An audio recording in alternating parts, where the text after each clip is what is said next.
AEW and Tony Khan politics have entered the NJPW G1 Climax 34 for 2024 chat.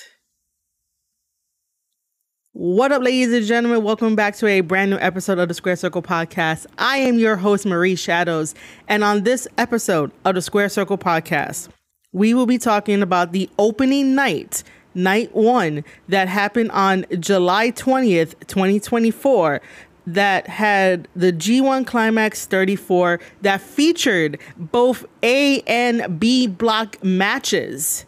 Before I get into my rant, if you want to call it a rant, I want to say that I want to give props and flowers to New Japan Pro Wrestling for having a night of just the block matches. In the previous years of the G1 Climax, it has always been undercard, main card, and 2 to maybe 3, which is probably a lot, of the A and B block matches when it comes to the G1 season. And by eliminating that, you have done us wrestling content creators so much, because it is a breath of fresh air just to see the match blocks, and that's it. There's no undercard to talk about. There's no main card to talk about. And, you know, that might eliminate the process of progressing storylines with other wrestlers in the company. But at this point in time, I think the wrestlers on the roster need rest during this time period and let the G1 Climax 34 shine the same way that the junior division of New Japan Pro Wrestling shined when Jon Moxley held the IWGP World Heavyweight Championship title hostage and now is a former IWGP champion. So that is a positive coming out of New Japan Pro Wrestling. And the positives nowadays are few and far between for New Japan Pro Wrestling. But New Japan, I still love you, even though this review, this critique with constructive criticism about night one, opening night for A and B blocks is going to be something. Because I don't know where we're going. I don't know what those wins and losses were for particular wrestlers. I don't know the game plan. I can't even see the future of what may happen with this G1. Honestly, after watching opening night, I do not have a pick for who's going to win it all. Because this was just, let's throw shit to the wall. Let's see how people react online. And we're going to go from there. There was no direction, so to speak, about this. And I will go through all the matches. There is only one match that I do not have on my notes, which is Hinari versus ELP for the opening night. Hinari, buddy, I love you. I will dedicate a whole podcast episode to you and your matches when I'm able to see your matches. At this very moment in time, I am finding ways to watch New Japan Pro Wrestling because money is tight, budget is tight. I don't really have a New Japan Pro Wrestling World subscription. If anybody that is listening to this wants to donate me the funds in order to get a subscription to NJPW World, there will be links down in the description box below. But I will always also support Hinari no matter what. So he'll get his own special episode in due time. But I will quickly want to say that just because I didn't watch his match against ELP, I do know that he gained 2 points in the G1 and won over ELP. And ELP is doing this story arc now where he is, oh, woe is me. My friends left me. I have no friends kind of deal. And, you know, ELP, for the most part that I've watched his career in New Japan Pro Wrestling, he gets wrestling. He understands emotion. He understands moments. He understands all of that. I believe my favorite time talking about ELP was when he was doing the sudden death story arc and telling people that his super kick knocks out people. And then when they find out that it was a steel plating and it wasn't him kicking maple trees, that was a fun story arc that I got the chance to review and talk about, because that was really fun. I could play that up. It was really nice to do that on the podcast. However, this new thing of being overly sad and emotional, that no friend said hi to him. Even when he went to AEW, that Juice didn't say hi to him, and Jay White didn't say hi to him, and Hikuleo left for greener pastures, most likely, and all this kind of stuff. And it's like, dude, grow up, grow some balls, because that's not always going to connect with people that want something real and something to push forward. The more times that you are very hard on yourself, very emotional on yourself, and put all this pressure on you, you're going to feel like you're a failure no matter what. And that's a very deep hole that you may not be able to dig yourself out of. So instead of having something that goes completely all the way down, go at least like halfway, maybe 3/4, so that way you can have the most happy ending towards the end of this story. It's like, it's okay to not have friends. It is. Sometimes it sucks. It really does. But for the most part, there are friends in other places. There are things that you can do, but I just don't think having an overly emotional character arc about woe is me, I have no friends, just to gain sympathy from a certain demographic, to be like, oh my God, you got a broken heart, baby, let me fix that. You know, it's like, you're there to wrestle, you're there to tell a story, I get it, but at the same time, if you have that much of a broken heart, you shouldn't be in the wrestling ring, because that's when accidents happen and that's when bad things happen. Even though ELP is probably the safest worker in the world in pro wrestling and does pro wrestling like no other, it is still like, how am I supposed to believe this kayfabe when, if you're emotional and not thinking about the match, but you're thinking about, oh my God, let me make friends, it's going to get in the way and I have to suspend my disbelief. You know what I mean? Like, I just don't like those kind of characters where they're like overly mopey, like, oh my God, woe is me, I got no friends. You know, when wrestlers don't have any friends, that's when they become world champions. That's when they climb to the top of the mountain, and the mountain is lonely. It really is. But sometimes you make the greatest memories along the way on your lonely journey. Yeah, you want to share it with friends, but for the most part, friends can bring you down and tie you down and be your anchor, and then you won't get to that top of the mountain, and then you won't be able to say, look what I did. You're still down there doing the same routine over and over and over again. So having no friends can be a blessing in disguise, or not even a blessing in disguise. It's a double-edged sword.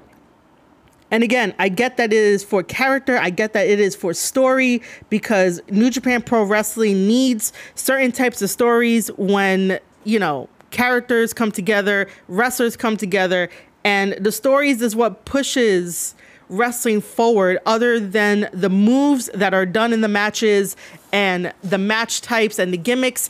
It's story. I totally get that. But let's not be overly mopey, overly sad, just because you got no friends. It's okay to not have friends. It really is. It's not really gonna harm you. It might just be very lonely, but then you can also talk to people online and share your passion, and then that's when friends could come through, or acquaintances. But I just don't like the character. I really don't. I just want to mention that because it's gonna get kind of annoying in the next couple of weeks if it's gonna be the same old mopey kind of thing. So not to repeat myself again, but I just wanted to bring that to light about like trying to maybe strike a balance between being sad about not having friends, but not overly sad about not having friends, because sometimes you got to look out for you. And when you look out for you, you become number one. And come to think about it, this is a good lesson, because every time on the podcast I talk about the we concept about professional wrestling, that professional wrestling is it's a team. There is no I in team, but in this particular case, there is that I in team where you have to worry about yourself. Your group left you, your friends left you, now you're on your own, and now you can start saying, well, I did this accomplishment, I did this in the ring, I beat this guy, I beat that guy. And that is an example of when I say that you can use the I in professional wrestling, that 1%, but everything else is a team effort, to ring crew, to production, to the wrestlers that you are wrestling with and all that, and to put the show together. That is a we and a team thing. But now that ELP has no friends, he can start being a stronger version of himself. Before I get into the main card and talk about my thoughts about the matches, I do want to say some housekeeping notes. So please make sure to check the description box for all of my links to support me everywhere and to support the wrestling content that I create. These episodes will be free, of course, but if you want to take your support further, you can hit that follow button and that subscription button, I should say, that like button, and also the bell notification over on youtube.com/Squared Circle Podcast. You can also follow me on Twitter at Marie_Shadows to get my thoughts early on the G1.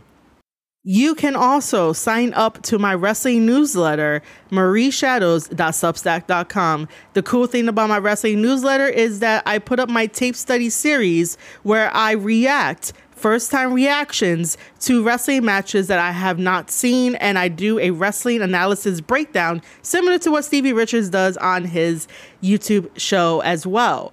And that will also be moving over to Fourth Wall. Fourth Wall is better than Patreon, in my opinion. It is another membership site that has merchandise, membership setups, and a lot of other cool features, including if I were to go live on twitch.tv/Marie_Shadows, you guys can gift subs way cheaper through that integration to Fourth Wall to become a member. There will be cool, exciting new content coming to Fourth Wall, my newsletter, my YouTube, and also my Spotify. So make sure that you are all acquainted with all of those links and to follow me and my journey as I talk about professional wrestling, as I break down professional wrestling and give you my opinions, my perspectives, my thoughts, and really get into really in-depth, logical conversations about how things should maybe go and how things should not go. Other than that, please make sure to tell a friend, share it out, and just let them know that there's another member in the wrestling community that talks about New Japan Pro Wrestling, that talks about wrestling in general, and has a background as being a former WWE employee, now turned podcaster, content creator, live stream, and everything else. And if you want to support me further with merch, I do have a wrestling planner for you guys over at Barnes & Noble's. Again, all the links that you would need to support me and support this channel, which I will be entirely grateful for, will be down in the description below. We are starting conversations over on marieshadows.substack.com with wrestling threads, where I have issue 1 and issue 2. Issue 1 was about Stephanie Vaquer and all the information and controversy surrounding her about not signing with AEW and going over to WWE, and how CMLL and New Japan Pro Wrestling just drop her. And my second issue is on the topic of the G1 season, the N1 victory season that Pro Wrestling Noah is about to have next month, and Zack Sabre Jr. We know that Zack Sabre Jr. is in the G1. And we know that he has undying support from the New Japan Pro Wrestling fans and fans in general. And they want him to win the G1 so that way he could get a shot at the IWGP World Heavyweight Championship title. And they have been very vocal about that. And I just push back on the idea of why. Why should Zack Sabre Jr. be the IWGP champion? How can he elevate New Japan Pro Wrestling for getting an increase in money Because if you guys don't know, Bushiroad released a PDF file that is like 16 pages. And it talks about how much money they made. Well, guess what? New Japan Pro Wrestling lost a lot of money. So how can Zack Sabre Jr., if he was the IWGP World Heavyweight Champion, how would he be able to increase the funds for New Japan Pro Wrestling, which is probably like for Japan itself and then also for the US? He has mentioned that he will take the belt everywhere and he'll be on all the shows, he'll be on all the tours. Well, that is to be expected anyway of any champion. That is an upgrade from what Jon Moxley was doing, because Jon Moxley wasn't there on every single tour when he should have been. But that's neither here nor there. The thing that I push back on is why. When Zack Sabre Jr. has not added any new type of character to him, doesn't even have a character. I don't know his motivations. His promos don't make sense. And it's the same thing that he does in every match, which is technical wrestling. And if you've been following me forever or you're a new fan, I love technical wrestling. I love wrestlers when they have a little bit of everything, but I will get more excited for technical wrestling because that gets me excited. But if I've seen it before, Zach, and nothing has changed, then what's the point? What can you do for New Japan Pro Wrestling that someone else hasn't done already? I also mentioned how when he was in Dangerous Tekkers, that the only cool thing about the story arc between Dangerous Tekkers versus Gorillas of Destiny was Taichi. And the Iron Claw that Taichi walked around with that had a very significance of a story behind it. And that's in my back catalog. That was the only time that I had fun talking about Dangerous Tekkers and talking about Zack Sabre Jr. and anything that he did in the tag team matches. And I also mentioned that they gave Zack Sabre Jr. these accolades of becoming New Japan Pro Wrestling New Japan Cup winner and winning tag team championships and winning the NJPW World TV title twice and more accomplishments, but they haven't really given him the big one. But he says that he is the best person on the roster to deal with the pressure and no one else could deal with the pressure. And I'm like, they never gave you that pressure. So what are you talking about? If they gave him the pressure of trying to be the face and the leader of New Japan Pro Wrestling to see if a title belt would work, then I could pull back that statement, but they never really did. Just because they gave him the TV title twice didn't really bring in more subscriptions to New Japan World. Just because they gave him the tag team championship titles, it made the tag team division great for a little bit. Nice. We had a bunch of fresh talent going for those tag team titles, but they never gave him any other mid-card sort of title to test him out. Like the never open weight title. They never gave him that. So I don't know what pressure he's talking about because New Japan Pro Wrestling never really gave him that. And if you want to discuss it in a very civil matter with me, Spotify has now opened comments. They added comments to podcasts that are on Spotify. So if you are listening to this on Spotify, you can leave me your thoughts there in the comment section. If you're listening to this over on youtube.com/Squared Circle Podcast, you can definitely leave me your comments there as well. And if you want to, you could also leave me your comments on the Wrestle thread. The link will be down in the description below because there's a lot more that I get into in issue number 2, but part of me does not feel like Zack Sabre Jr. is a good fit to lead New Japan Pro Wrestling because he has not really done the full package of what a wrestler's duties are for the company. Again, you are working for the company, so if you're able to sell out your merchandise lines, such as Bullet Club War Dogs, they sell out their merchandise line all the time. Whenever New Japan Pro Wrestling is like, hey, the United Empire is going to be signing, their merchandise line is also sold out. You never hear anything about TMDK selling out their merchandise lines. So that is just food for thought. Okay, now I'm going to jump into the G1 Climax 34 A and B blocks for opening night, July 20th, 2024. The matches are going to be out of order, and I will be talking from my notes that I have written. If you are a listener that loves extra content such as notes and other goodies, head over to Fourth Wall and it will be available over there. Again, link down in the description below. So let me quickly talk about the first match that I have written here, which is B Block, Boltin Oleg versus Ren Narita. This is a very interesting matchup because you got Boltin Oleg, this big powerhouse of a guy, and then you have Ren Narita, who's supposed to be this sly and methodical wrestler who's part of House of Torture. And it was an okay match. Boltin Oleg had his arm worked on, but for some reason during this match, he just powered through. And it's sort of like, you got to remember to sell your arm. Even if you try to pick up a guy, at least like shake it off for like 2 seconds to let us know that you're trying to get feeling back into your arm if your opponent is working on it. There was a really nice drop kick from Boltin. I will give him that. He has like really nice drop kicks. It honestly felt like an uneven match. When we get down to the ending of this match, we had a gut wrench failed attempt from Boltin because Ren was throwing elbows at him. And then we get a running knee from Ren to Boltin. And then we get a top rope knee drop.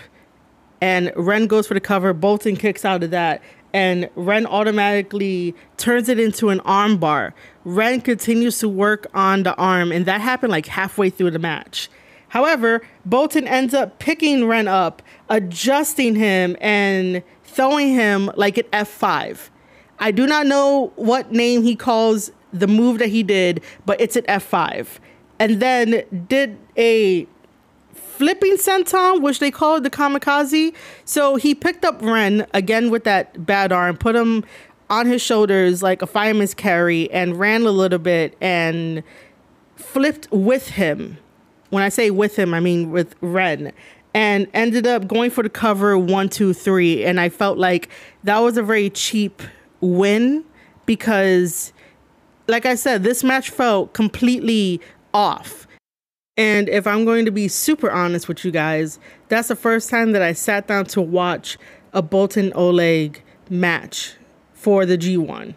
And I don't know what the hype is about Oleg. I get he's a big guy. He got big muscles. He got power. He could do things that we've seen before, but I need a little bit more from him. And the winner is Boltin Oleg, who gets 2 points for B Block in the G1 Climax 34. The second match that I have written here in my notes is A Block. And it is Callan Newman versus Shota Umino. Before I get into this match, because this is a match that we should never have again in New Japan Pro Wrestling. New Japan Pro Wrestling sets the highest of the highest standards. You can either be a great wrestler, a good wrestler, a decent wrestler, but when you start fucking up in a match that has prestige because of the name, the G1 Climax 34, that prestigious name and that prestigious legacy is attached to each and every one of these matches. Now, it is okay that you have an off night. It's totally fine. We are human. Things happen, and I totally get it. But Callan Newman versus Shota Umino was the worst match of the opening night, and we're gonna talk about it. And I'm gonna be a little frustrated because I know how good Shota Umino is. Everyone is hyping up and really making Callan Newman out to be somebody that he is not at this very moment. He is still green in my eyes. And by the way, if Callan Newman ever does listen to my podcast episode, do not take offense, or personal offense, I should say. Do not take personal offense to what I am about to say about this match, because it is nothing personal. I do not know you like that. I only know what I see from a wrestler and a wrestling standpoint. And what I do on Tuesdays or just in general, is tape study, where I analyze professional wrestling matches and I try to make them better, so that way if someone is watching it, they can learn from it and they can improve their craft. So everything that I say from this point on about Callum Newman versus Shota is about to have them improve in their wrestling ability. So again, it is not a personal attack on the things that need to be fixed. It is more of an observation, a concern, and a frustration, because it seems like no one has pulled Callum aside and tell him that now that you are in New Japan Pro Wrestling, you need to adapt to the style and add some layers to his wrestling ability, because he cannot just keep going on high flying moves, big impact moves, and not try to do any ground moves, because you could do all the flips in the world, but no one is going to remember it. You're going to waste all of your energy by trying to do all the flips, by trying to do all the high spots, and it's not going to tell a story, and it's not going to connect the message that you're trying to send in the ring, because there is the in-ring story that you have to focus on for the fans, and there's the outside ring story where it comes to your promos and your body language and how you interact with the fans. That has to come together, and that has to create a wonderful performance through and through. This match was too big for Callum, and it seems like Callum likes to have too big of matches because his idol is Will Ospreay. Sir, you are not Will Ospreay. He could be your idol, he could be your mentor, but who is Callum Newman?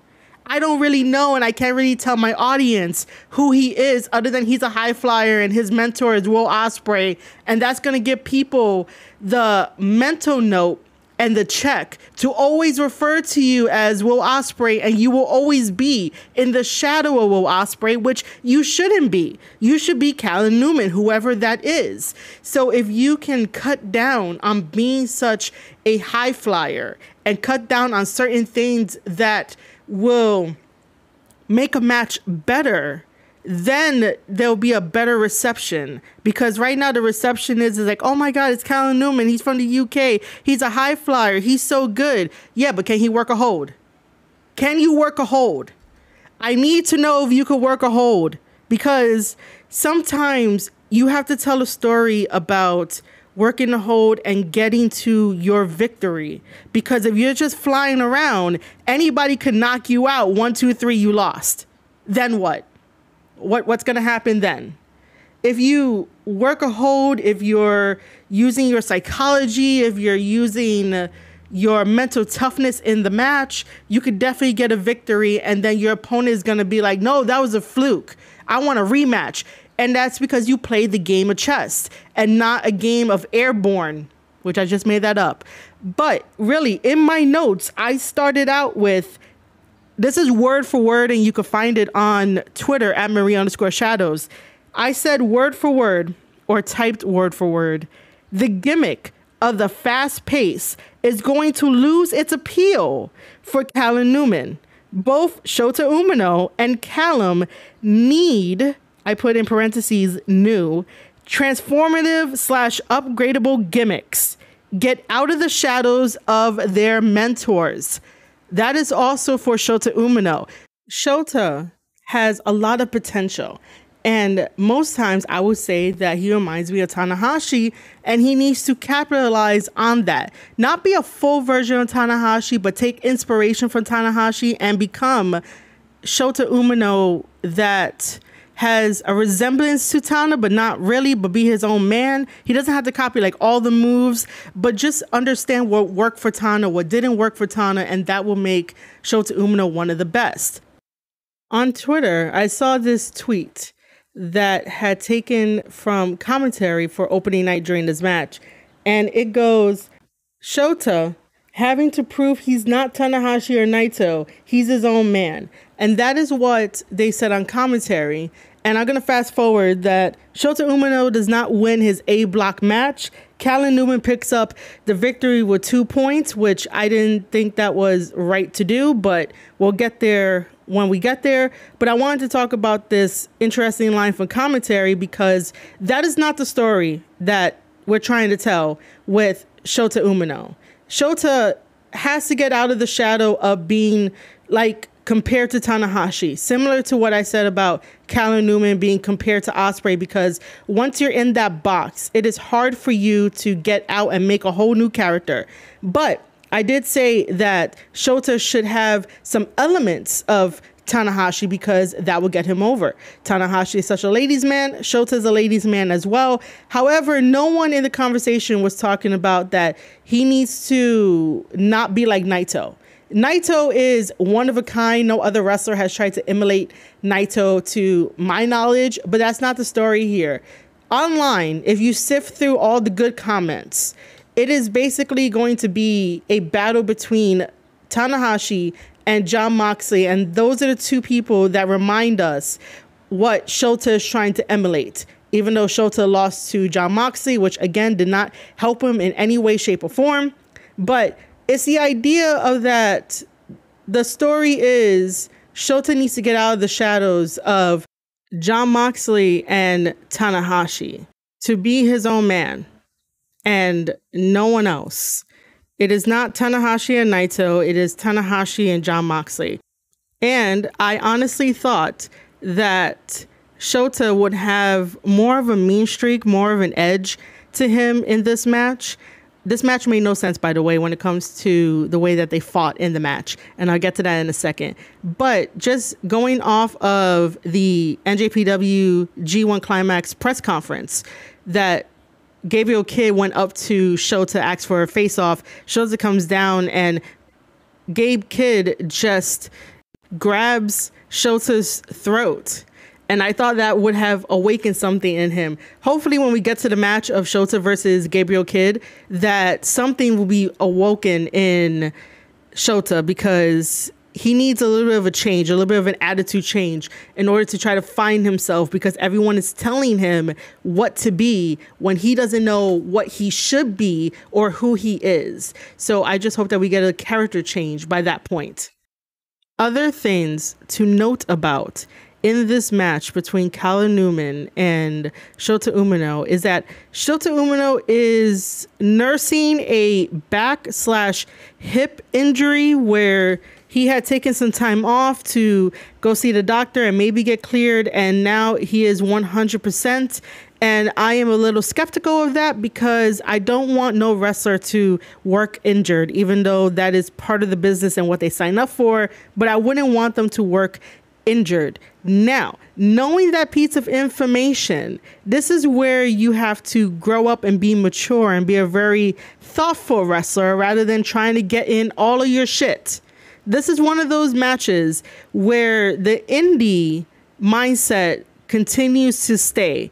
And while it might be very ooh, ah, oh my God moments with the whole high flying, with the whole acrobatics, with the whole gymnastics, you know that your opponent, Shota Umino, has an injury. You know that he has been favoring his back/hip. Why not work on it? And yes, there was a part of the match where there was a Boston Crab done on Shota Umino, but nothing else. There was no attack. There was no knee strikes to it. If you know that your opponent is hurt, for the sake of kayfabe, work on a body part. For the sake of kayfabe, work on that injury. Be safe about it, but work on that injury. There was no need to have a sloppy ass sequence where nobody could get a hold on somebody. Somebody was slipping out. It looked like amateur hour. And this is supposed to be at least a good to great match, especially when you had the G1 Climax name attached to the match. There was absolutely no selling in this match. There was a bunch of move, hit, move, hit, move, hit, move, hit, no selling, and then double down. And then that's it. And then we go do it again. And then the sloppy sequence, like I mentioned earlier. And it's like, slow down, breathe a little. There is a reason why whenever we watch Braun Breaker, who has the same speed as Callum Newman, there's a reason why when Braun Breaker runs at top speed, it is a thing of beauty, and you're like, oh shit, here comes the freight train. But if it's Callum, it's like, bro, why the fuck you running? Like, it's okay, slow down, dude, you're gonna be fine. That speed doesn't really help him or help the match. However, I will say that it can be used as a clever technique to use his speed. And what he did was that he slid and tripped Shota Umino. That's very clever. I like that. Keep that going. However, choose when to use your speed and choose when not to use your speed. Just because you can run fast doesn't mean that you should run fast if it's not going to capitalize on anything in the story that you're trying to tell in the match. Most wrestlers nowadays forget that you have to tell a story inside the match as well to keep people watching. As soon as I saw all the shenanigans, I was immediately turned off from the match. I didn't care because it was all big moves, power moves, and it made it feel as if like Callum Newman is trying to be that guy that you try to talk about, that guy that tries to get the 15-minute fame or the 15-second pop, and no one's going to remember the high moves. Trust me, in professional wrestling fans remember most moments, most high moves and high spots. But if you're not giving me a story to care about why you do the high spots, or a story to care about why you want to make it into the G1 just in the match, yes, you can actually formulate this story in the match.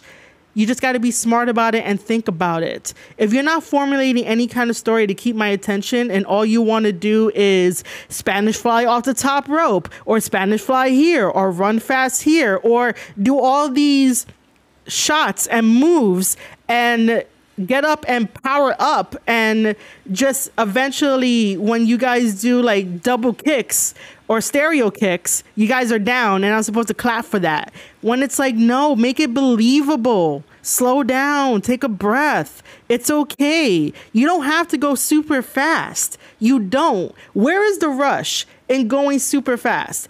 If professional wrestling managers and agents tell you, and I'm saying this in a general broad sense, if they're telling you that your match is 10 minutes, then okay, make it a little faster so that way you could get to the 10-minute mark or less and go to the back and you're good. If they're telling you, oh, you got 5 minutes to wrestle, and we've heard these stories before, then go a little bit fast. But in the G1, if you're having the agents tell you, oh yeah, it's 20 minutes, why are you going from 0 to 100 in the first 2 minutes?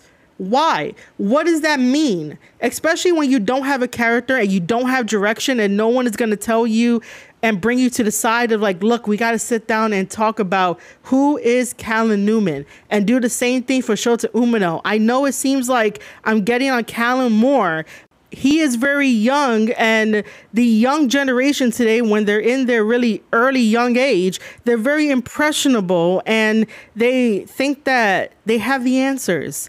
And they're going to continue to do the same routines. Well, if you continue to do the same routines and you don't adapt in professional wrestling, no one's going to remember. And this is my concern more than any personal attack. If it feels like a personal attack, I will apologize right now. But this is more concern and more frustration that the younger generation still has the indie mindset when they get signed to a company, that the company is known for working on body parts, having a little bit of psychology into the matches, and putting on wonderful performances that make sense with their character, with their storytelling, their body language.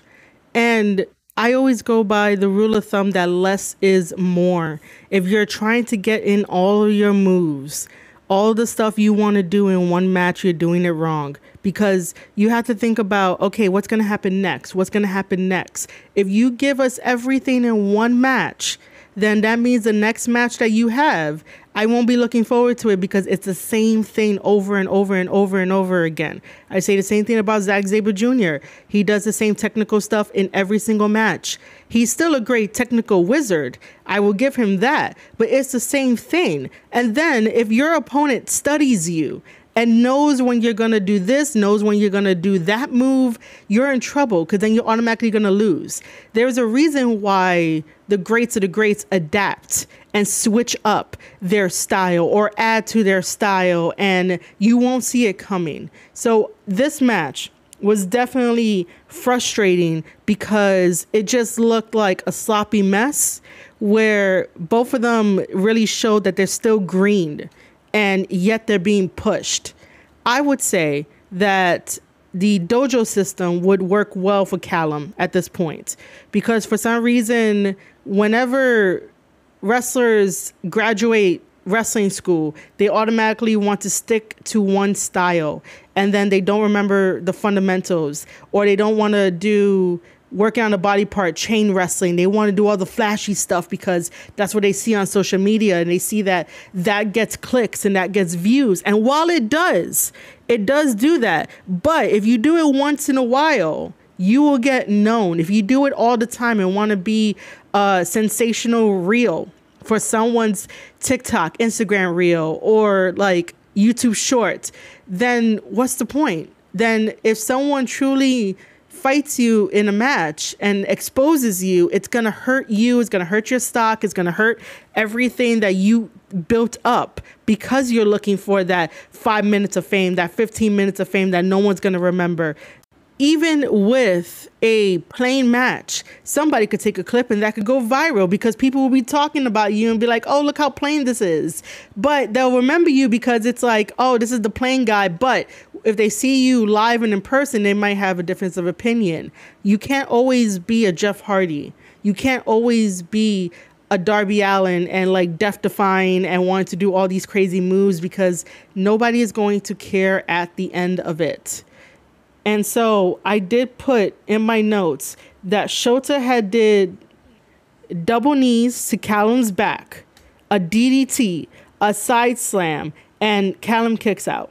Like, sometimes if the guy is bigger than you and you're already exhausted, you might as well just go with the kayfabe, but that's neither here nor there. And then Shota does ignition, and then Callum does a reverse pin package, which that's what I wrote here. He got him in a pin, but we got a kick out because it keeps going. There's an uppercut by Shota, and then they get to the top rope. If it doesn't work the first 2 times, then leave it, guys, and go to something else. Improvise. But no, Callum had to get a Spanish fly in this match.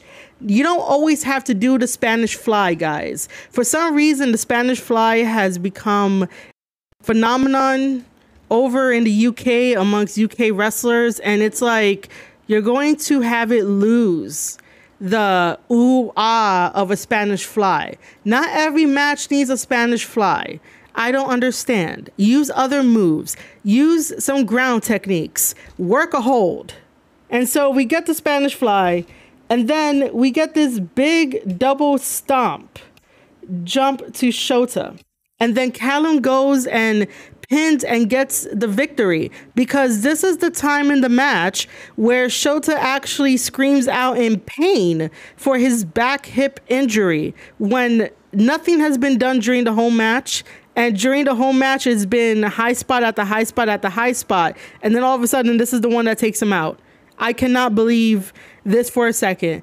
Suspending my disbelief went out the window during the first moments of this match. And this was, like I said, not the best. It was the worst one on the card because they went out there and there was no direction. There was no story. There was no psychology. It was all, let me get my shit in. Let me get my high flying stuff in. Let me get my flips in. Let me get my running in. And then Shota's no better either because Shota just goes along with it and try to do the whole warrior thing. And they do the whole exchange of forearms and strikes. And it wasn't a very good look at all. And I was like, what is this? Again, none of this critique is anything personal because I do not know the two. I can only speak about what I see, what I observe. And the match, like I said, wasn't good. I just hope that in the future, there could be more layers to the wrestlers, to the characters. And yes, get a character. It does not bad to have a character. It does not mean that someone has to hand you a script. If you have a character, you have more of a better chance of getting over than by trying to use your real name and your real likes, especially when you don't tell the world what you're interested in or what your motivations are or why you're wrestling and why you need to do this and why you need to do that. And if people just don't see that, it's not going to be a connection. You could do all the high flying moves you want. You could do all the high spots you want, but no one is going to remember you as you if you're not trying to find a connection ground. There is more to wrestling than just the moves. There's a lot that goes into it. And sometimes when wrestlers come into New Japan Pro Wrestling, it's like you might have graduated wrestling school a little too early. And it's not only just New Japan Pro Wrestling, it's the indies too. It's AEW as well. WWE does well to cover this up because they got that performance center where you can actually work on things and you have coaches. And I hope that this wasn't too harsh. But again, it's not a personal attack. It's a constructive criticism of you have to learn how to adapt and you can't just do all of the high spots you want because that's going to run out. That's going to be very boring sooner or later. And then the fans that hype it up are the ones that truly do not care about wrestlers going forward in their career. They care about the moments. They care about being selfish. And I'm talking about certain types of fans that would be like, oh my God, he's so good. But then when you watch it, you're like, all he's doing is flipping. What else is he doing? What else can he tell me in this match? Like, I don't want to watch this match if it's just flipping or just gymnastics. There's more to it than that. And now I'm going to go over to match 3 because if not, I'm just going to repeat myself. I just really hope that Callum Newman improves and adds layers to his wrestling ability that should be there because all I saw was just flips and move after move after move. I'm not selling until we get a double down and then we're going over to the next spot because, like I said, it's more than just that. And Shota has had really great performances with really great leaders in the ring. And this is one of those situations where like, well, who's going to be the leader in this match? Obviously none of them because both of them are still learning. And it was really, really sad. So other than that, again, don't take anything personal. Match number 3 is Zack Sabre Jr. versus the Great Khan. This is A block. I'm just going to say it right now. Zack Sabre Jr. has 2 points because he defeated the Great Khan, which was sort of not right because the Great Khan was doing a lot of power moves and a lot of power attacks. And then Zack Sabre Jr. was trying to go back and forth with the game of power. And it's like, you're not a powerhouse, Zack. You don't have the same power as the Great Khan. The Great Khan has a lot more weight to him. And that can definitely have the advantage. But no, Zack Sabre Jr. gets 2 points over the Great Khan for A block. And I know for today, he defeated Naito. He defeated the champion to get 4 points in the G1 and posed with the IWGP World Heavyweight Championship title. Why? Why are we doing this? This is a WWE tactic, by the way, where WWE would do something and it goes viral online and basically they try to get a feel for what the fans are talking about. So they did the same thing with Zack Sabre Jr. because a lot of people are like, oh my God, I want Zack to win. Oh my God, I want Zack to get the IWGP title and he should be champion. And it's like you're giving them false hope because I don't think Zack is going to win. If New Japan wanted Zack Sabre Jr. to be the face of the company, they would have gave him other titles to take the ball and run with it. They would have made him IWGP champion way before But no, they had him lose 3 different times when he had the opportunity to face for the IWGP World Heavyweight Champion oh so long ago. So it makes you wonder and question, why is New Japan Pro Wrestling not pulling the quote-unquote trigger on Zack Sabre Jr. to be champion already? Match number 4 was Jeff Cobb versus Goto. Finally, a decent match for the G1 Climax 34. Goto has been in the G1 forever. Jeff Cobb has been there too a couple of times, a little bit more than a couple of times. And this was a very good, decent match. At one point, I thought that Goto was going to get the 2 points, but Jeff Cobb ends up winning and getting 2 points for B block. Again, this was a very good match. Now we come to another head scratcher of a decision for match 5. Yuya Uemura takes on David Finlay for B block. First of all, David Finlay is the leader of Bullet Club War Dogs. His manager is Gato, and he put on one hell of a performance, as well as Yuya. David Finlay knows how to bring the best out in his opponents. And David Finlay is a 2-time global heavyweight champion. And then all of a sudden, Yuya ends up getting the victory because of a fucking pin. A pin. A closed pin that was very deep. Normally in the world of professional wrestling and on my podcast, I will always say that pins, submissions, the drop toho, those are your best friends because they could come out of anywhere and they can definitely get you the victory. They can. They are dangerous moves to pull out and you never see them coming. However, this was a wonderful back and forth exchange between both men, but Yuya is still trying to find himself. Yuya is good. He is. However, he is not there yet. He is not polished yet. David Finlay is a veteran, and I understand if you want to put over the young guys, that's totally fine. I'll be there too with him by his side, meaning that like I'll cheer him on for doing that. However, I just don't agree that Yuya got 2 points over David Finlay. What are we doing? At this point, David Finlay should have had 2 points. And today, which is the night 2, which I'll be watching soon and giving a full in-depth review as well, I also noticed that David Finlay lost against Tsuji. Now, I'm going to talk about Tsuji in this one because Tsuji got fucked over in night 1 in opening. But I will say this though. Why is David Finlay on a losing streak in the beginning of the G1? I love Tsuji. I want Tsuji to be the next IWGP champion. I think he got it. He got the full package. Like, I really do love and support Tsuji.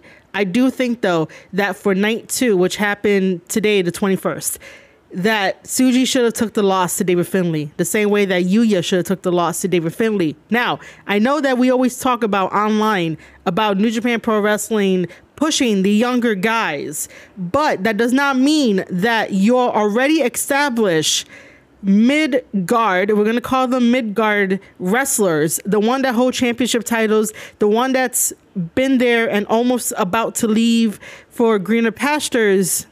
Those guys should not be overlooked. Those guys should not be beaten by the younger talent. If anything, they should be teaching the younger talent how to put matches together. They should be teaching the younger talent how to connect with the fans and what to do and what not to do and follow their lead. Normally, I would not be as for, I should say, this kind of mentality because the really older guard of New Japan Pro Wrestling will have like a chokehold on all of the roster, all of the talent. But now that we see this influx of, we got to push the new guys, but what about the mid guys? It's sort of like it needs to come together to perfectly balance, because now you can have an easy civil war between the two generations. The generation of the new wrestlers coming up, and then the generation of like, we're still here kind of thing, like in the middle, before they finally like, okay, I'm going to go on to greener pastures. I'm going to go on to a better company kind of deal. This is the best way that I can explain it from my mind. I hope you guys can follow along. If you have any questions, I could try to break it down as best as I can, but this is what I think that New Japan Pro Wrestling should do is have a balance between the two generations rather than having all of these weird decisions that are completely, let's throw it at the wall, and completely left field. And it's like, why? Why does Yuya need the 2 points? If we know that the people in the G1, especially some of the graduated young lions that are in there, are not going to win this, why do they need the 2 points early on in the tournament? What is their story? What is their motivation? Why would David Finlay get surprised and taken by a deep cover pin like that when David Finlay is a veteran? He's been everywhere. He's done everything. He kicked out Bullet Club members to become the new leader and ushered in a brand new feeling and uniqueness to New Japan Pro Wrestling, and he's losing to Yuya. Why? I don't understand. If anybody can let me know in the comments, please do so. I would, just love to understand a little bit more, but I just don't get it. When David Finlay was practically dominating most of the match, and then you could see the disconnect of that right after the pin. Yuya is extremely tired and breathing for air, and David Finlay walks out. No problem. No help. And Gato's trying to console him. And it's like, see, there might have been a discrepancy of the ending because he might not have wanted that ending to go, because that doesn't make any sense. From a story point standpoint, it doesn't make sense. From a kayfabe standpoint, it doesn't make any sense. It really doesn't. It's like, why would you give the victory to Yuya? Like I said, Yuya is talented. He can be that guy, but he's not polished, and he still needs to go through the motions of getting some losses in there just so that way he can turn it all around, make it a big package, and then finally try to find himself. I think that Yuya should start off as being a heel, even though he is a babyface through and through, but I think that he should be a heel because of the losses, trying to find himself, and then that would make for good content. David Finlay is the full package at this point. So Yuya gets 2 points in the G1 Climax 34 for B block. Match 6 is Sonata versus Jake Lee for A block. This was a very interesting match. It really was. Jake Lee is the anime villain that we did not know we needed. And I am here for it. And I really want to see how he develops because I am so intrigued by him. Remember how I mentioned that I am starting a thread over at marieshadows.substack.com, which is my wrestling newsletter, which you should be signed up to.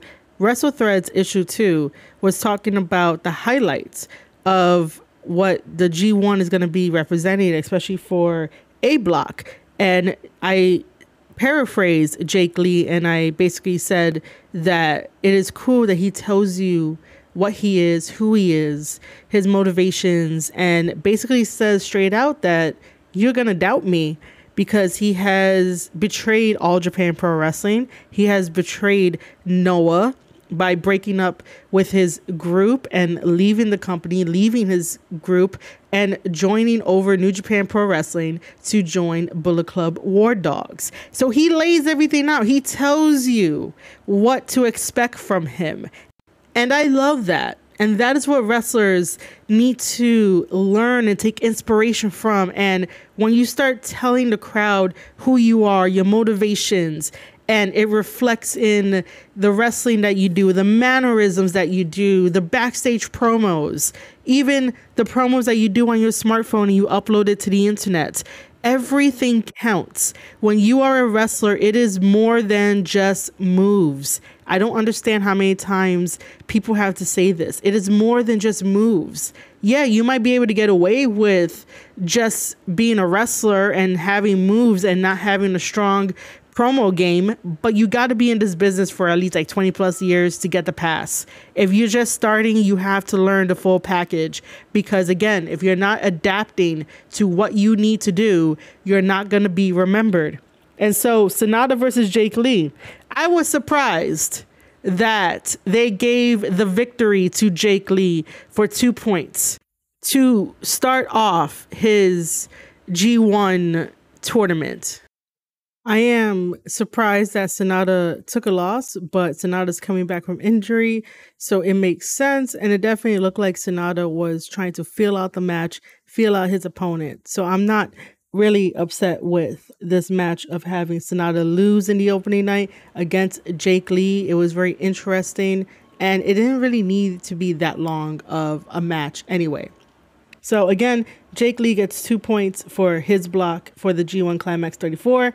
And match 7 is Gabe Kidd versus Evil for A block. And this was a very, very, very, very, very smart match. And I'm happy that we get a smart match. For all the trash talking that Gabriel Kidd does, he can back it up. And what I really like about Gabriel Kidd doing the trash talking and also doing the fighting, which I have come around to accept, is that he brings the best out of in his opponents when he does it. He knows that he's going to be talking shit, and a lot of people are not going to like it because of his delivery. That's all it is. Because 9 times out of 10, Gabriel Kidd may end up saying something that isn't true. So there's that wiggle room to be like, not really. But for the most part, we can agree with his assessment of New Japan Pro Wrestling, of management, of the roster, of the feelings, of the frustrations, of him wanting to be the best and being taken seriously. And I remember there was a conversation online about the reason why Gabriel Kidd does all the trash talking is because he's insecure. And that might be a thing that might have a little placeholder for Gabriel Kidd's new character and new outbursts and being a fighter and stuff. But you have to remember that this guy went through a lot mentally, and the internet wrestling community, thanks to two different groups, meaning all of Fightful's groups, those minions, and Daniel Garcia's minions, and anybody else that didn't like anything that he said on interviews or for during the speaking out movement and stuff like that. So fans went to go attack him, and he was attacking fans. And I seen this play out in real time, and I felt really fucking bad for Gabriel Kidd at the time. And it got so bad to where he decided to shut off social media and get himself checked into a mental hospital and did all of that and updated us very sparingly with IG and stuff. It's not really fully documented, but he does talk about it from time to time, and that, you know, he needed to get his head right because being in Japan at the height of COVID and nobody can interact and you don't really have your family there to comfort you or anything like that. You have to make the best of what they give you, and the hotel that they give you, and it's very small. You can't really do anything. That shit fucks with you. And so I'm happy with the progression that Gabriel Kidd has gone through and basically grow. And like I said, when someone had mentioned that it could be the insecurity thing, that could be a little bit of a placeholder, but I don't really think that is the whole entire cause for him to talk shit. I think it's more on the fact that everyone doubted him. He played by the rules. He played nice. He did everything he needed to do. And it was like, yes, sir, we're going to do this. But now it's all like, fuck all the rules, fuck you, and let's go from 0 to 100. So I have now come around to accepting that this is going to be the Gabe Kidd that we get. And I would love to interview him one day. It's just that unhinged Gabriel Kidd, I wouldn't really know how to react, and I'd probably react like a New Yorker, and that would not be a very good thing. But I am a fan of Gabriel Kidd. I am a fan of Bullet Club War Dogs, and they have been doing very, very good. Now, the interesting thing, and I talked about this on my newsletter, marieshadows.substack.com, is that Gabriel Kidd went up to Evil during the presser and basically talked into Evil's face and questioned Evil's loyalty. Because I've said it many times before on this podcast that Evil does not wear the Bullet Club insignia or logo or words. It is House of Torture. We know Evil as being House of Torture. We don't know Evil as Bullet Club by way of House of Torture kind of thing. So Gabriel Kidd could be the one that starts an awesome feud with Evil and House of Torture and gets to kick out Evil and House of Torture eventually. That's what I want to see, because Evil and House of Torture can survive on their own. They do not need the Bullet Club umbrella or logo to survive. House of Torture is a household name, all puns intended with the word house. But this match for the G1 of Gabriel Kidd versus Evil was smartly done, and I loved it. Until we got to the ending, but it's not as bad. But I did truly love it, because finally we have someone to do a smart spot about the referee bump. Because usually if you are a full-blown babyface, you would definitely not know what's happening. You'll be taken advantage of. Here comes the rest of House of Torture and do the shenanigans while the referee is down. This one is like Gabe came prepared until the very end. But I'm very happy that there was only like one ref bump, even though it was a little too long, a little too obvious. But for the most part, this match was smartly done because of how everything was placed. And this is how you do a proper match to build up a potential feud between maybe two Bullet Club members, maybe not two Bullet Club members. Like, we're still trying to figure this out. So this was a very good match that I was very, very happy with. Gabe doing his thing, Gabe getting a babyface reaction because he was kicking the shit out of Evil, and Evil getting the boos because the crowd was like, how dare you attack Gabriel Kidd? And yeah, so it ends up being that Evil does get 2 points on the board for the G1 Climax 34. Now, do I think that Gabriel Kidd should have won? Maybe. It would have been interesting. But now there's a chase. And now that Evil has 2 points and a victory over Gabriel Kidd, that chase is going to be glorious. That shit talking is going to be glorious.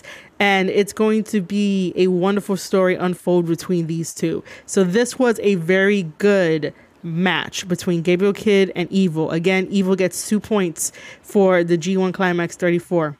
Now, we're going to be talking about match 8, which is Konosuke Takeshita versus Yota Tsuji.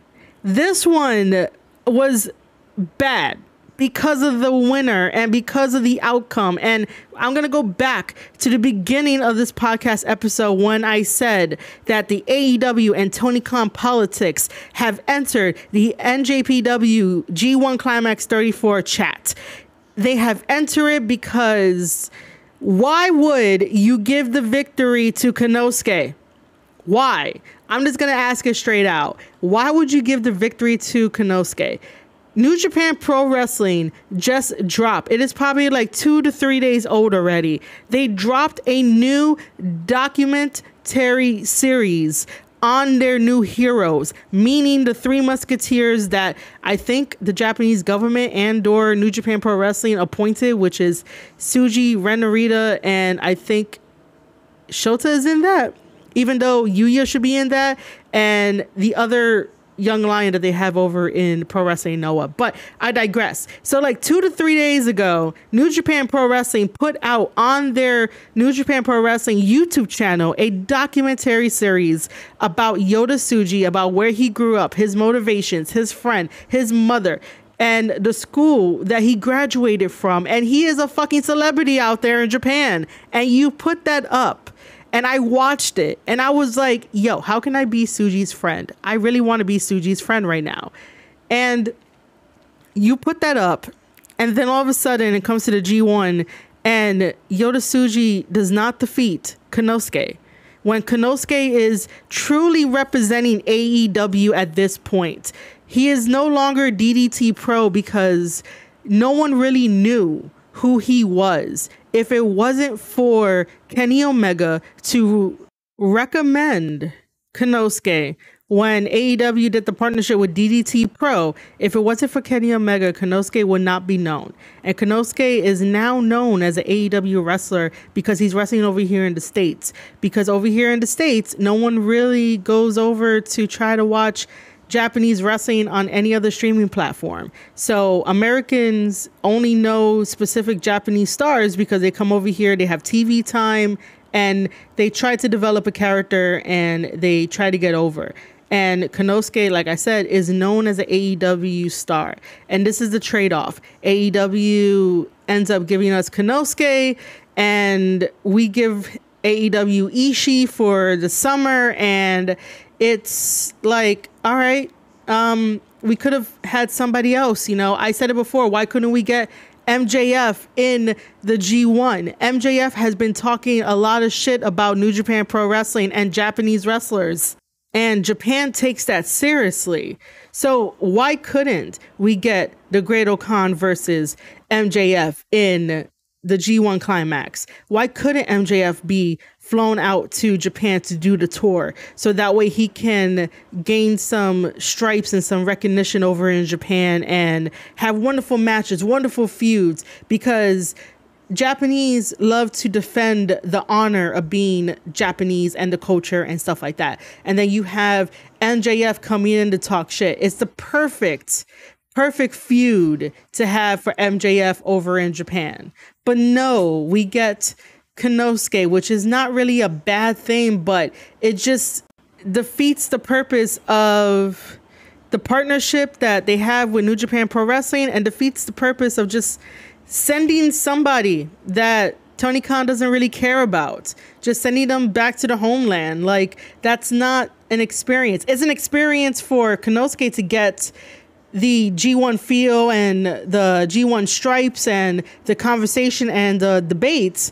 But if Konosuke ever decided to leave AEW and go back to Japan, who's to say that he couldn't have done that without AEW's involvement? You see, you want to make the G1 poppin' and exciting, and you want to bring over new talent. The Japanese fans don't know anything about MJF, other than if they watch the AEW programming that is on New Japan World, which is dubbed in Japanese. But other than that, why wouldn't you want to bring one of your top stars that you pay a lot of money for to come back to represent AEW, who is a pillar of AEW, and you go and send Konosuke? Again, this is not a personal attack on Konosuke. It's just to think about the bigger picture. AEW is like, we have the best wrestlers, and this is where the best wrestle, and MJF is definitely part of that conversation, because MJF has been a needle mover. But why is he being highly protected and staying in AEW and on USA soil when he should be representing AEW in the G1? The same way that when AEW sent over Lance Archer, the Murder Hawk monster, he represented AEW through and through, and that was a good choice. But you don't want to send no one else except Konosuke, and then we send over Ishii. By the way, for all the podcasters out there, when you say Ishii, it is Ishii. It is not Ishii. Please stop saying Ishii. There is no double E. It's Ishii. One word. Ishii. Not Ishii. Ishii. Thank you. It just bothers me that sometimes we can't say names correctly. And I do appreciate those that end up saying, if I mispronounce your name, I'm so sorry. I do appreciate those. But for everyone, it is Ishii. It is Naito and not Naito. It is Naito. They're not going to get confused with NATO, which is NATO, which is an acronym. They're not going to get confused. It is Naito and Ishii. Anyway, let me go back to the match. How do you build up the homegrown talent of New Japan Pro Wrestling, Yota Tsuji, by giving him a hot start when he came back from excursion and almost beating the former IWGP World Heavyweight Champion Sonata, and then putting him with LIJ and having a really great run and having wins and losses that were okay to accept, but he was still going strong. And then to all of a sudden give him Hiromu and Teton the 6-man tag team championship titles, only to have it to be dropped back to Tanahashi, Oleg, and I can't remember the third person at this moment, but only to be, Yano. Because Yano. Only to have it drop back to them with no clear direction about those titles. And you take it from Tsuji when Tsuji could have used the 6-man championship titles to give us more story, give us more motivation, give us something, and let the fans know that he is able to carry some championship titles. He's able to do media. He's able to be a semi-face of the company, even if the 6-man championship titles, the trios titles, whatever you want to call them, isn't really up front and center. You know what I mean? Championship titles, such as the trios title, the never open weight, the global titles, those titles are sort of like mid-range titles where you can test the waters. Even sometimes the tag team championship titles, you can test the waters with the wrestlers and see if they're going to do a great job if they get to the main title, if they ever get there in their journey.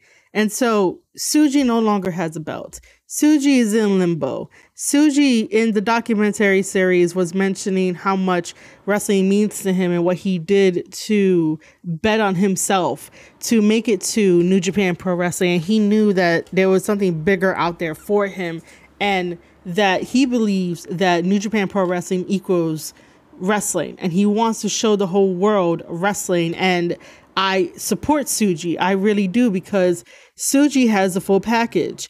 And the reason why I did not like the fact that Tsuji lost against Konosuke is a bunch of reasons. But reason number one, because this is an AEW Tony Khan tactic. And I know that people are going to roll their eyes because I keep talking about it. But Tony Khan does not know how to play in the sandbox with other wrestlers and other promotions. We seen it when it was reported that the only reason why Jon Moxley was IWGP champion was because Tony Khan wanted it that way, and I called it.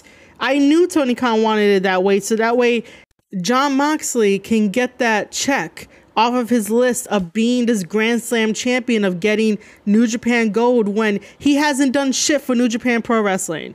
And I know I'm getting frustrated. I apologize. But it just bothers me that we give participation trophies to anybody now that does not put in the work for a company they really want to work for.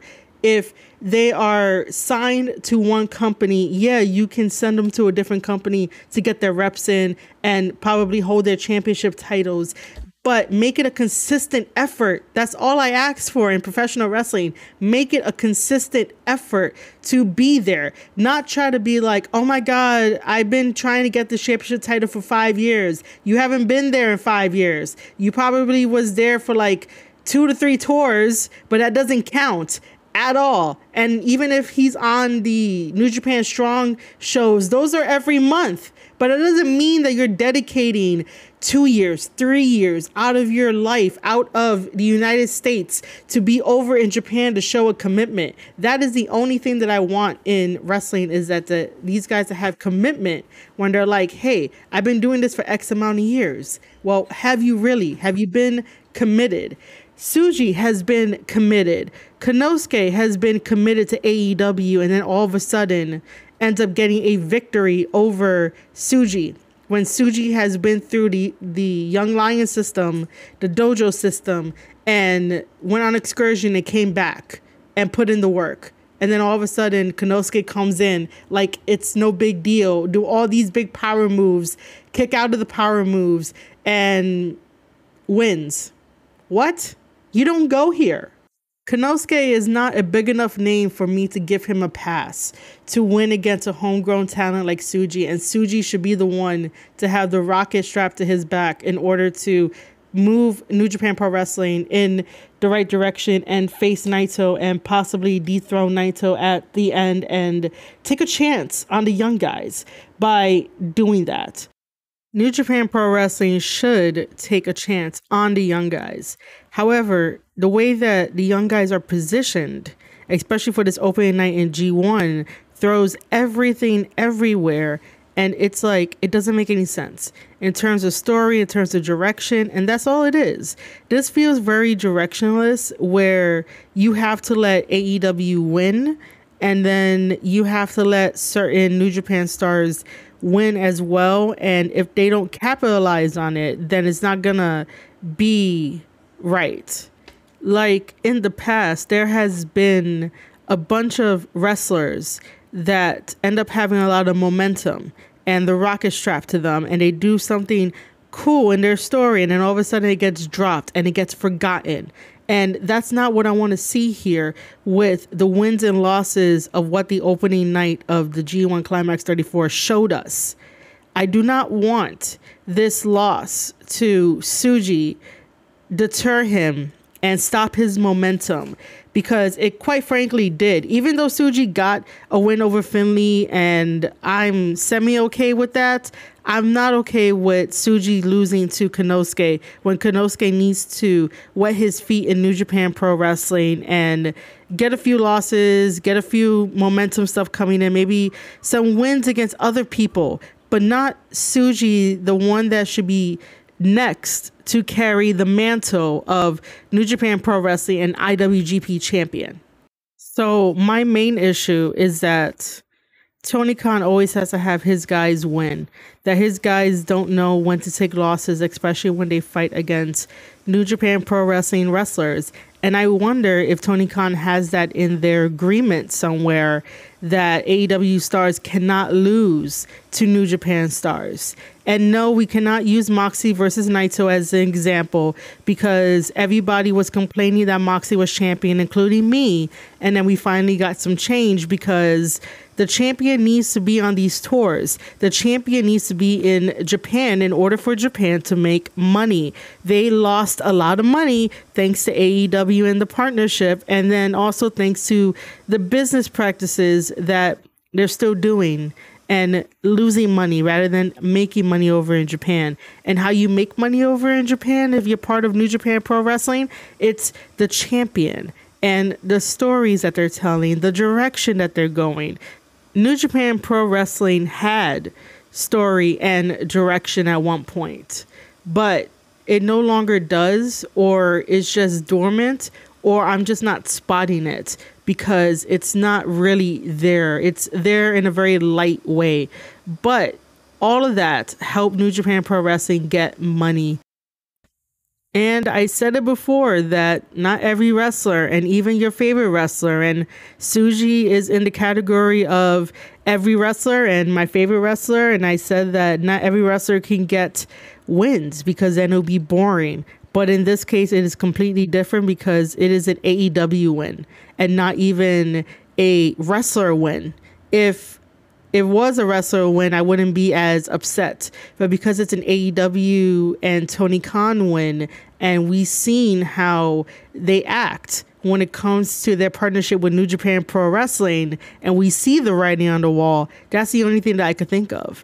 Because at least with New Japan, there's some fairness depending on the wrestlers, depending on the story, depending on the lineage.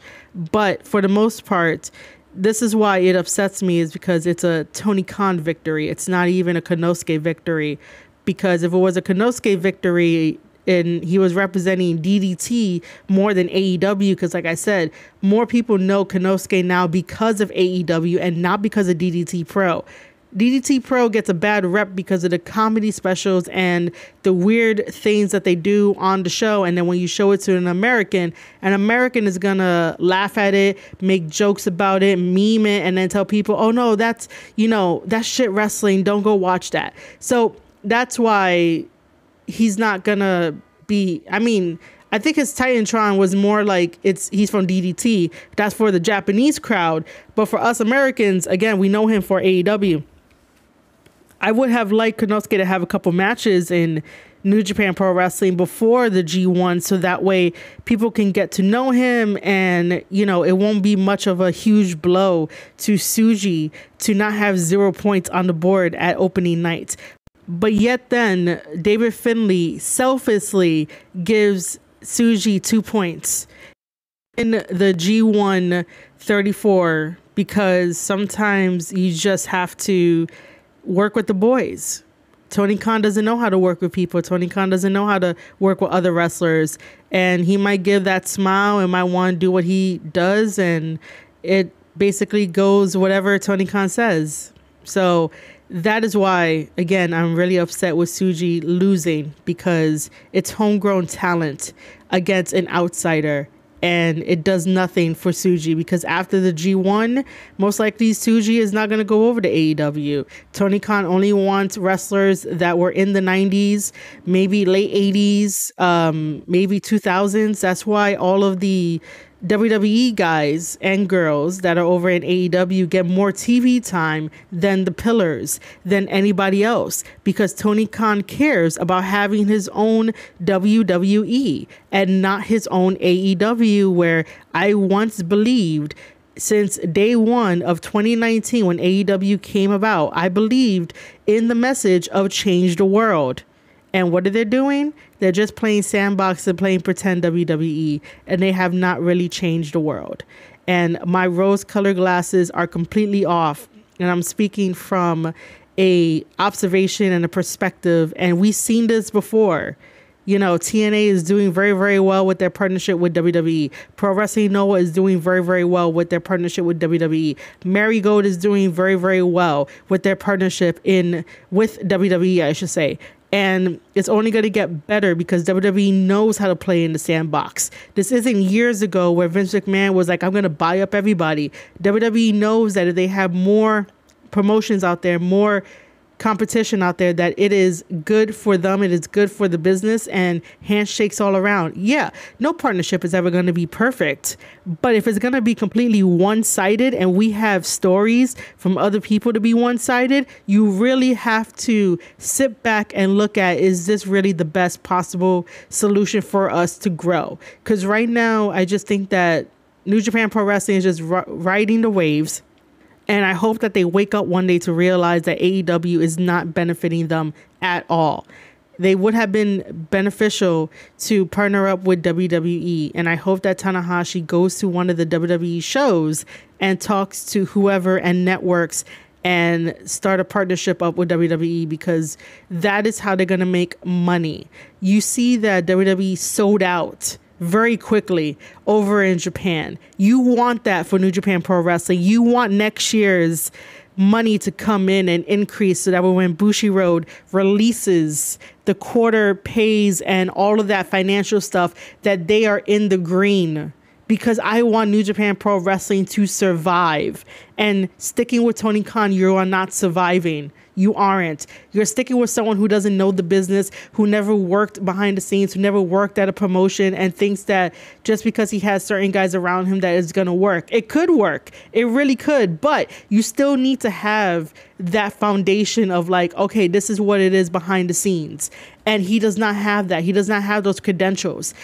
And I just hope that it changes over time and Tanahashi sees that this is not good, because if the money keeps going down, more people are going to leave, because it's not going to be beneficial for foreigners to go over to Japan and try to make a name for themselves, unless Pro Wrestling Noah gives a bag to the foreign wrestlers, or All Japan, or Dragon Gate, or any of the other wrestling promotions out there. So time will tell to see what happens. Again, Konosuke ends up getting 2 points in the G1 Climax 34, because I'm blaming this on AEW and Tony Khan, because this is wrestling politics at this point. And Tsuji deserves better, because Tsuji is going to be the face of New Japan Pro Wrestling, because I believe in Tsuji, and Tsuji has the full package. So Konosuke gets 2 points for his match, unfortunately. And then match number 9, because there was one match that I could not see, and that was Hinari versus ELP. So eventually, like I said, I will make a whole podcast dedicated to Hinari. So match 9 is Shingo versus Naito. For A Block, this was very interesting, because Naito started off with trying to do the LIJ pose, but Shingo was like, nope, this is a tournament of every man for themselves. And this was a very interesting match, a very good match. Everybody in attendance was cheering, and it was split down the middle between Naito and Shingo. Shingo puts on great matches. So does Naito. Everyone says that Naito is washed. And this is where you guys have to look at the wrestling. Naito is not necessarily washed. Naito may have really bad knees, and we know about this, and we know about the nagging injuries that Naito has, but Naito tends to do his destino while he is in a standing position and he does not have momentum. That is why the move looks weird when he tries to do it on his opponent. If he is running and jumping off of the ropes while trying to do destino, it looks a lot more better because he has the momentum. And if you're doing a move that requires you to have momentum, and you're doing it in a straight position, you're not going to have the momentum. It's like, you know, doing a deadlift German to somebody. You have to stand in the position and the guy really has to like pick you up without you assisting by you jumping in order to do a German suplex.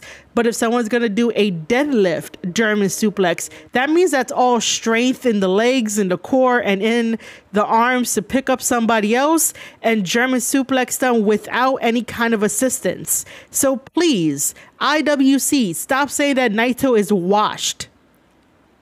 And understand that in a match that Naito does destino sometimes in a standing position when he knows better, and it should be done in the ropes to try to get momentum going because that's what you should do. This was a good back and forth. We get some DDTs from Shingo. We get some elbows. We get some power bombs. We get a made in Japan from the second rope. That was amazing. Shingo was like, yo, homie, I'm taking you to the very limit. That was Shingo's mindset. Again, beautiful match between these guys. And we get Shingo getting 2 points over Naito in this match. Now, how do I feel about Shingo in the opening night not having any points to start off with? I'm a little indifferent because Shingo and Naito put on great performances, whether they are fighting each other or they are fighting other people, and I'm just very indifferent about it. Now, for night 2, which is today, 7/21, Naito got defeated by Zack Sabre Jr. That's like a what the fuck. But according to people online, that means that the dream is over and Zack is probably not winning. But you never know now because New Japan decided to give wins to wrestlers that don't really have a story, don't have a direction, and just gave them out. And one of them was due to politics. And the other one was due to, I have no idea. But, so you never know what happens in this G1 this year. Again, I have no picks at all. I was just really frustrated with the wins and the losses and who they gave it to because it doesn't make any sense. And if you really want to strap the rocket to people, you go to your homegrown talent that went through the dojo system and you go through the foreigners that are still there to represent New Japan Pro Wrestling because it means something to them. And you back your own guys to make interesting stories and feuds. You know, if Tsuji would have won, and if you want to make Tsuji the guy, which I believe you should make Tsuji the guy, you can have Konosuke chase after Tsuji. That's something that could have been done. All right, ladies and gentlemen, that's going to wrap up my review. And just know that everything that I said on this podcast, nothing is personal. This is all observation. This is all opinion. This is all perspective. This is all me looking from the outside in with a little inside knowledge for certain things, not everything. But this is not personal. This is just opinions, perspectives, and I want the best for Callan Newman. I want the best for Shota. I want the best for Tsuji. I want the best for Jeff Cobb. I want the best for David Finlay. I want the best for Jake Lee. I want the best for Sonata. I want the best for everybody on the New Japan Pro Wrestling roster, and I want the best for New Japan Pro Wrestling. So I am going to speak about things that may be uncomfortable for others to understand and to maybe appreciate. And it's okay if you don't agree with me on everything. I do not do these podcast episodes so we can talk in our bubble the same things over and over and over and over again, because nothing will get done. No new ideas, no new knowledge can be shared if we all talk about the same things in that bubble. I don't want to call it an echo chamber. I don't want people to take it so far to the extreme, but that's essentially what I'm explaining. Like this bubble that a lot of the IWC love to be in, we are not that here at the Squared Circle Podcast with yours truly, Marie Shadows. We will talk about things that are uncomfortable, especially when it comes to trying to fix New Japan Pro Wrestling, because that is my passion, that is my love, that is a company that I want to work for. And the nature of the partnership with them and AEW needs to be talked about, needs to be pointed out, because it's not benefiting New Japan Pro Wrestling. I don't know how I will feel if New Japan Pro Wrestling ever went down and then all of a sudden Pro Wrestling Noah is back to being number one, because what got me into Japanese wrestling was Pro Wrestling Noah. Thanks to Kenta and thanks to Morishima. Those two guys got me into pro wrestling for the Japanese side. Now over here in America it was WWE, obviously, and then like I just branched out to all the other wrestling promotions that I enjoyed to talk about. But for the most part, nothing is personal when I talk about the things that need to be fixed. And like I said, I will reiterate, I just want wrestlers to improve. I want the business to improve. My whole goal is to make sure that wrestling was better than it was yesterday.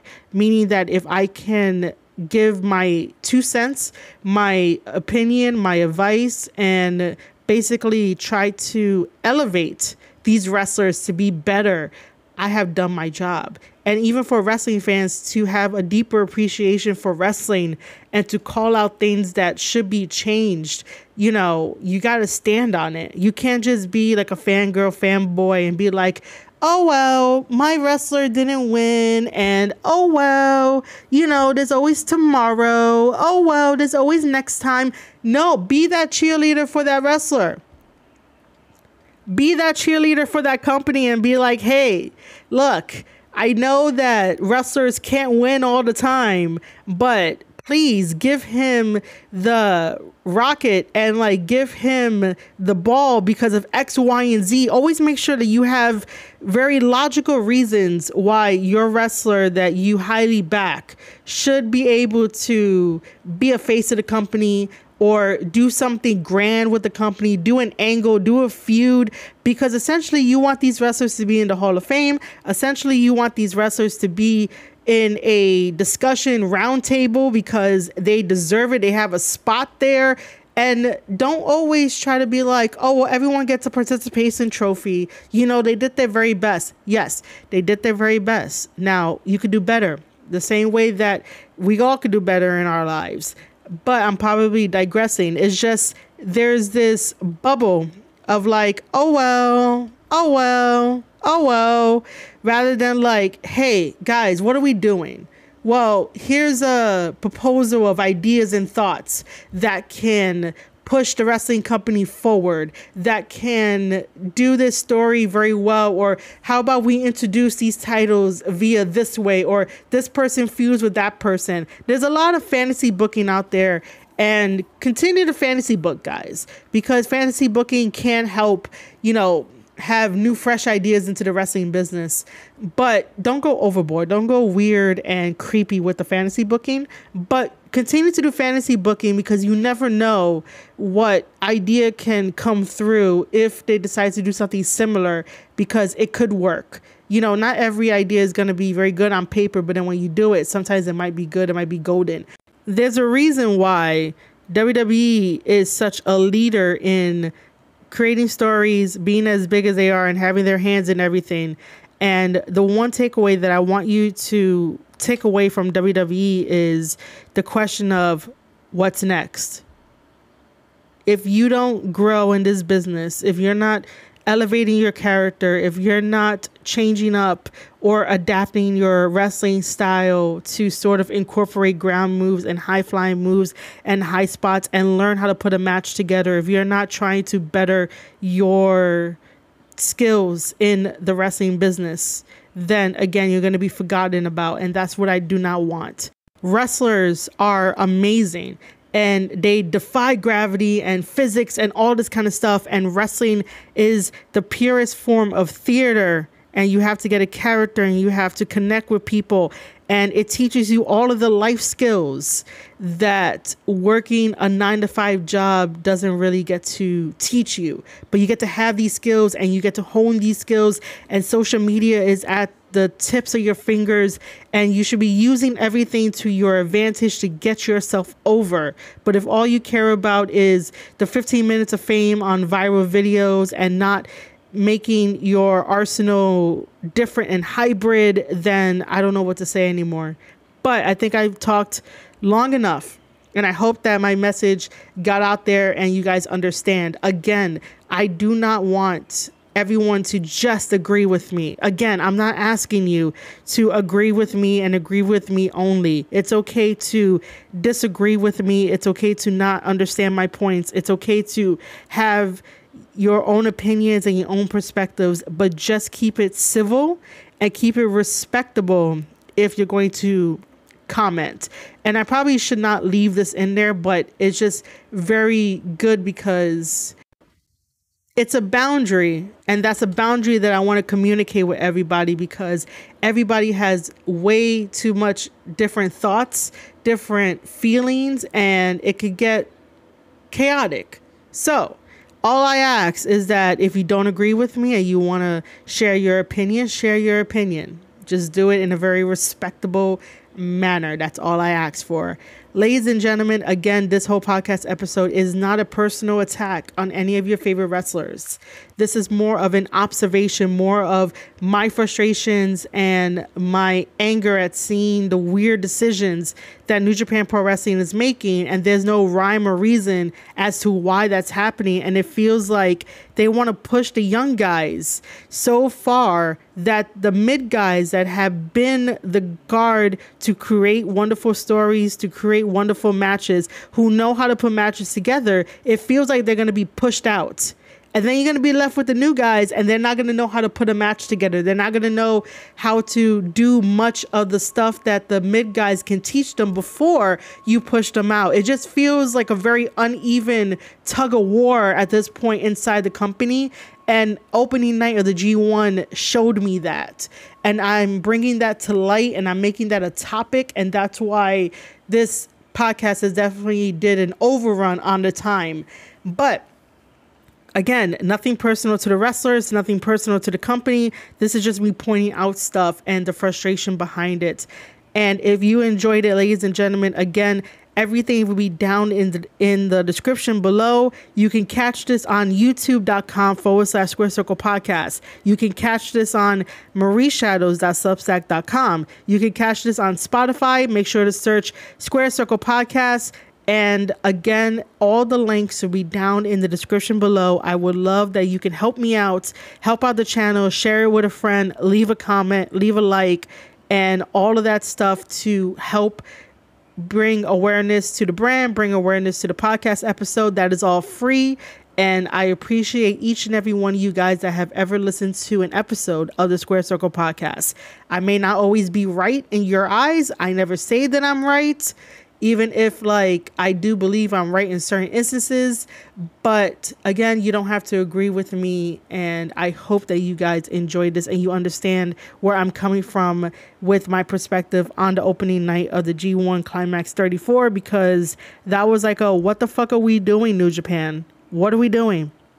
Anyway, ladies and gentlemen, you have been listening to an episode of the Squared Circle Podcast. I will be reviewing the whole entire G1 this season, so stay tuned. Make sure to favor the podcast over on Spotify and also hit that bell notification on youtube.com/Squared Circle Podcast, and stay tuned for more talks at marieshadows.substack.com. And I'll see you guys on the next one.